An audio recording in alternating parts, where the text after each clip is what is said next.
Alguses sai see juba selle kavandite tegemisest, et see mõtted ja plaanid olid lihtsalt meeletud.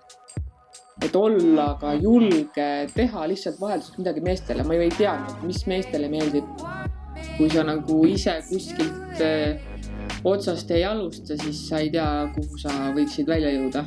Teen meeste kingi ja muid meeste aksessuaare. Mod Performance Dance on Tartu Kõrgema kunstikooli algatatud projekt. Sellel aastal toimub MPT Tartu Vanas Anatoomikumis. Lähtudes siis kohast üritasime arendada ka selle aasta teemat, milleks kujuneski siis kehakeel.